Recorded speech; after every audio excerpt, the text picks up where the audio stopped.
KR Sunil എന്ന് പറഞ്ഞൊരു അദ്ദേഹം ഒരു ഫോട്ടോഗ്രാഫറാണ്, ഭയങ്കര രസമുള്ളൊരു ഫോട്ടോഗ്രാഫർ, ഭയങ്കര ലൈഫ് മാത്രം ക്യാപ്ചർ ചെയ്യുന്ന ഫോട്ടോഗ്രാഫറാണ്. അപ്പോൾ അതായിരുന്നു എൻ്റെ അടുത്തേക്ക്. അയാൾ ലൈഫ് ക്യാപ്ചർ ചെയ്യുന്ന ഫോട്ടോഗ്രാഫർ ആണെങ്കിൽ അയാൾ ആ ക്യാപ്ചർ ചെയ്തേക്കുന്ന ഏതെങ്കിലും ഒരു ഫോട്ടോഗ്രാഫിക് മൊമെൻറ്റിൽ നിന്നാണ് ആ സബ്ജക്റ്റ് ഉണ്ടായിരിക്കുന്നത്. അപ്പോൾ അതായിരുന്നു എൻ്റെ അന്വേഷണം.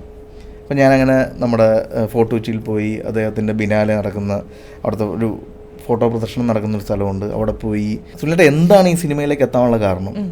അപ്പോൾ ആ സമയത്ത് പുള്ളി പറഞ്ഞു, പുള്ളി പറവൂർ വഴി ഇങ്ങനെ ഒരു ദിവസം ബസ്സിൽ ഇങ്ങനെ പോകുമ്പോൾ ഒരാൾ ഒരു മതിൽമേ ചാരി ഒരു കാറ് നോക്കി നിൽക്കുന്നൊരു ഒരു ഒരു ഒരു ചിത്രം കണ്ടു.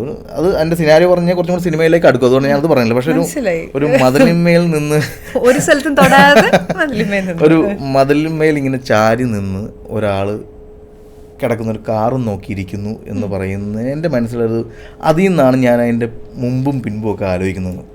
ഫോർ മീ അത് മതി, എനിക്കത് കിട്ടി, എനിക്ക് ആ കാഴ്ച കിട്ടി, എനിക്ക് അയാൾ ആ പറയുന്ന ഇമോഷൻ കിട്ടി, എനിക്ക് ആ പറയുന്ന ഫോട്ടോഗ്രാഫിക് ഫ്രെയിം കിട്ടി. അപ്പോൾ ഞാൻ പറഞ്ഞു ഇത് മതി, ബാക്കി നമുക്ക് പൊളിക്കാം.